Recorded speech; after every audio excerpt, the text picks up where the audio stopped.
Hello and welcome back to the Frugal Granny channel. My name's Ali, I'm Frugal Granny, and today is a Wednesday bonus video. I'm a 64 3/4 year old semi-retiree and I'm documenting my journey from giving up my full-time office job until I get my state pension in 2 years' time. If you're new, you're very welcome here, and if you're a returning viewer, I've got some interesting news for you, and I honestly don't know what you're going to think. But first of all, I have a confession to make, that the snoring you heard on last week's Thursday Coffee and Catch Up was not Kitty. I have got somebody I want to show you. This is the culprit of the snoring.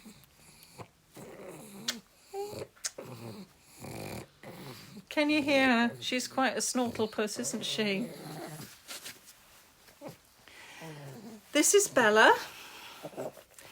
I picked Bella up from her previous owner last Thursday, so I've had her almost a week now, and that's probably, apart from the fact that my laptop screen, I've still not managed to get that sorted out or an additional screen plugged into it, but that's really the reason why I've not been answering any of your comments as assiduously as I normally do, because all my spare time has been spent looking after this little addition to our family. She's called Bella, and that's about all any of us really know about her.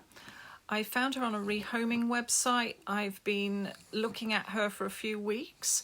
I did reach out to her previous owner, who then the next day closed the advert, and then I think the following week was the week my car was in the garage most of the week, and then the week after, which was last week, I got a message from the owner asking me if I was still interested in the pug that she was looking to rehome. To be honest, by that stage I had actually put the whole idea of having a second dog, I'd put that to bed, to be honest, but this caught me a little bit off guard, and she told me that she really did need to rehome the dog now because she's got quite a number of cats, and the cats really weren't getting on very well with the pug, and there'd been a bit of a tussle the night before, and she realised that she really did need to rehome the pug, and was I still interested in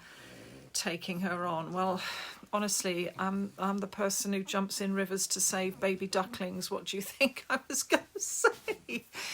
So, yeah, I drove into the middle of nowhere last Thursday. I thought I was never going to find my way home. There are little country roads up north on the tops, and you just don't know where you're going to end up. But anyway, eventually I met up with the lady in a village hall car park, and her daughter very tearfully handed me Bella the pug. Over the last week she's decompressed quite a lot, and on this video I'm going to put in some clips that I filmed about a week ago, and so you can see what I've been dealing with behind the scenes. And those of you who are worried about Kitty, please don't worry, Kitty's still getting lots of love. She always gets everything first. Kitty is top pug, and Kitty will always remain top pug.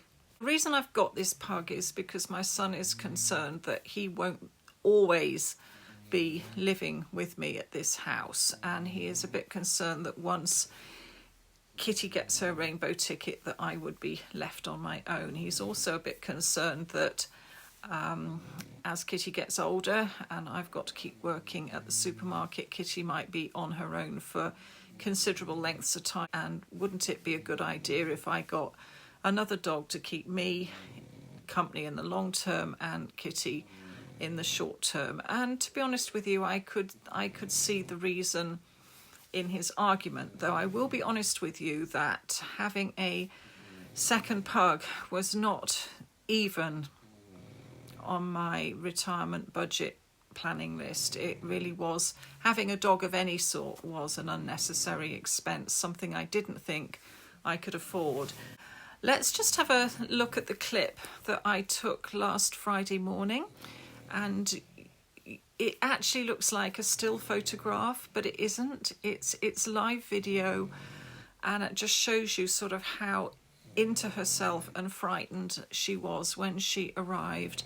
I mean, obviously she's frightened about being in a new environment, but also she's suffering from the PTSD of having to be constantly on guard. Let's just have a look at that, and then I will talk to you a little bit about what we've done today. And this is probably the most unfrugal decision I have made in a very, very long time. But I want you to welcome the new addition to my household. She's a little black pug. I collected her yesterday, which is why my bread making and butter making and apple crumble making was rather interrupted, and I had to finish it the following morning. I drove into the middle of nowhere to pick this dog up after a long phone call with the previous owner. She's come from a situation where there's quite a lot of cats in the family, and the cats were terrorising her. She's not been at that family very long, and the poor woman was absolutely distraught. She loves this little dog and was just so sad, but she knew she had to give up the dog because the cats were going to cause it some serious injury. I'm probably her fourth port of call, so she'll have had her birth home, and I know that she came from another home before the lady that I collected her from. And somewhere along the line, she's been bred from, I can tell from the fact she's got quite pronounced nipples. And this isn't a still photograph. She's just curled up there. She is really quite anxious, and it's going to take a little while for her to decompress. Thankfully, she did eat last night. She's eaten a little bit of chicken this morning. I've been told that chicken doesn't agree with her, so we'll soon find out. Kitty obviously is not terribly impressed at the moment. Kitty's on her chair, tucked up with her head firmly facing in the opposite direction, but I do think that they will become friends. She slept on the bed last night with Kitty and me, pushed Kitty out of her pillow position, so I think Kitty's nose is a little bit out of joint at the moment. But I'm hoping that they will be friends. I don't know. I worry sometimes that I've made the wrong mistake here, and that, Kitty and I were just a thing. But I did have my moments when I was thinking that Kitty missed the other dog very much, and we needed to fill that gap. I didn't want to go for a puppy because, well, a puppy, let's just say 15 years max. That would make me 80 years old by the time I would face losing a puppy to a rainbow ticket. And having gone through what I went through with my last pugs last month, I know as an 80-year-old I couldn't cope with that again. So I've been looking for a pug that's sort of 1/3 to halfway through its life. This pug's 5 years old, so I've probably got about 8 years with this pug, which will take me into my early 70s, and I think I can just about manage that. And my son has said he will step in if needs be. If anything happens to me, he will step in and scoop up both dogs if they're both still with me, one of them or both of them. Anyway, just jumping on here to show you that, as I've said before, life can take some unexpected turns. And this certainly is one. You may be wondering how on earth I've managed to fund this dog. Well, that's a good question. I do have emergency funds in an envelope, and let's just put it this way, they're now severely depleted, and once I've taken her to the vet, they'll probably be gone. And this is exactly how I got my first pug. The money I had hidden under the kickboard of the kitchen sink, I bought a pug with it. Well, it looks like history is sort of repeating itself here. Hi, good girl. Are you girl. You're so beautiful as well. So now we've got beautiful Kitty and we've got beautiful you. Yes, we have.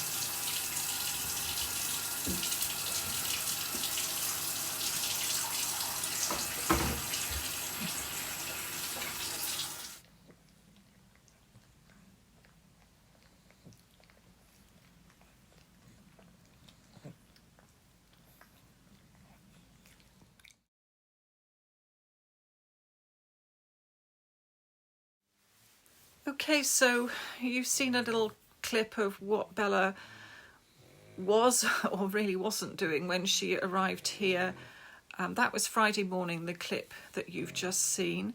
She's a lot livelier now. We've been going for a walk every day except for one day when it was really, really wet. I think that was Monday we didn't go.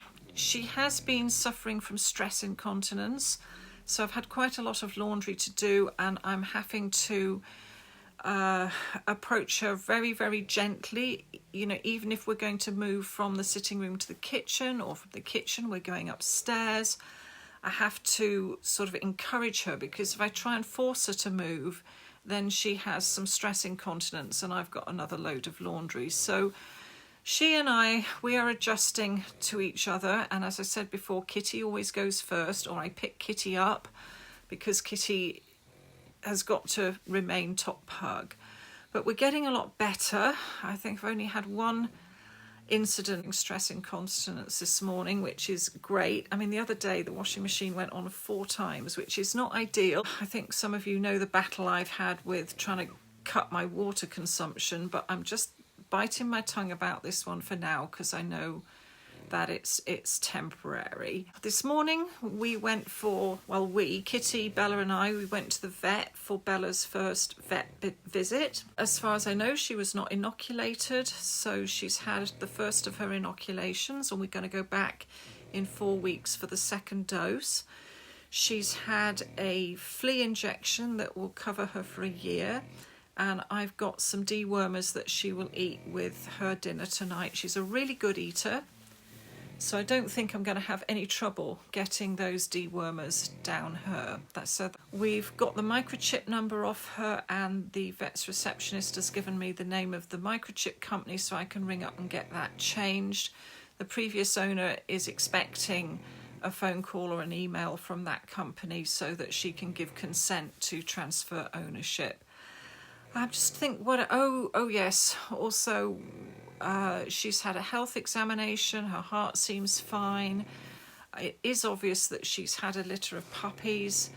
We will be spaying her, but obviously we need to wait for her next season, and then the spay will happen sometime in the 3rd or 4th month between the 2 seasons.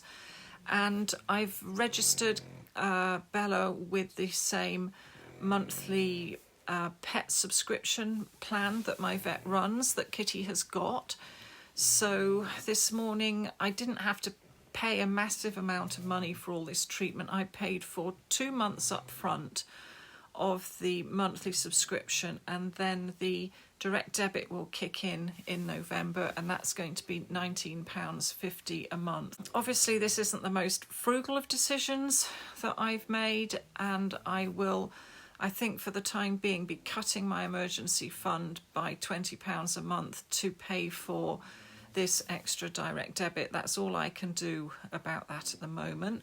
But by joining this monthly health plan, when it comes time for the spay, I will get 10% off.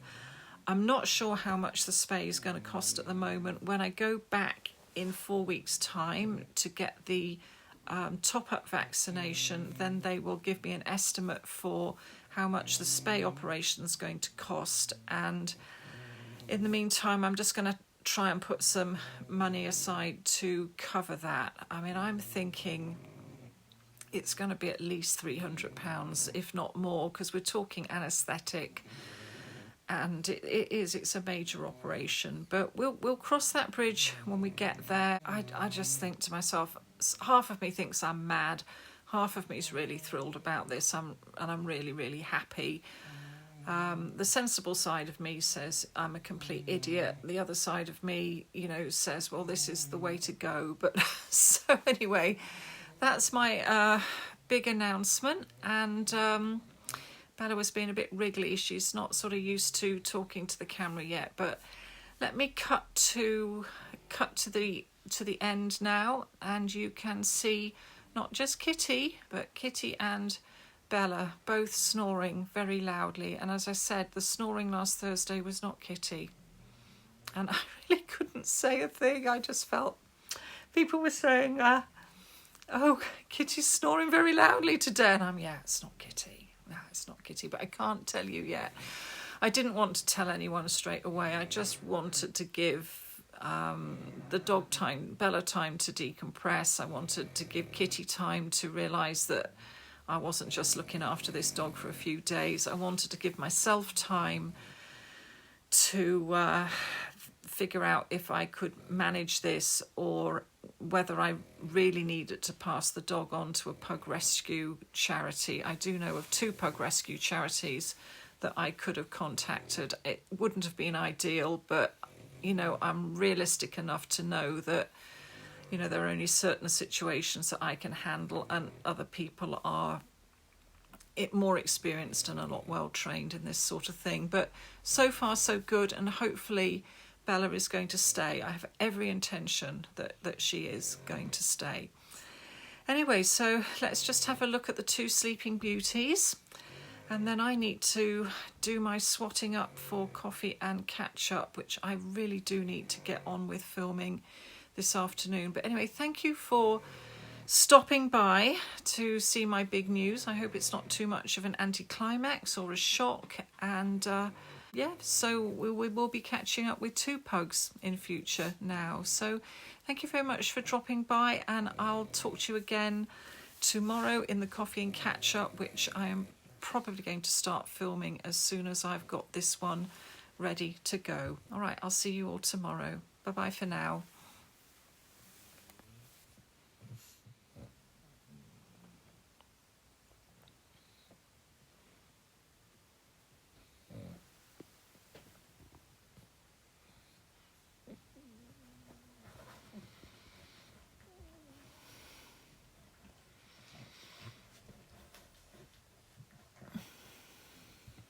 Poor Kitty, she got stung by a wasp yesterday on her foot. Is that still hurting, Poppet? Oh, darling. It'll go away soon. I know it's a bit stingy. Anyway, thanks for watching, everyone, and I'll talk to you again tomorrow.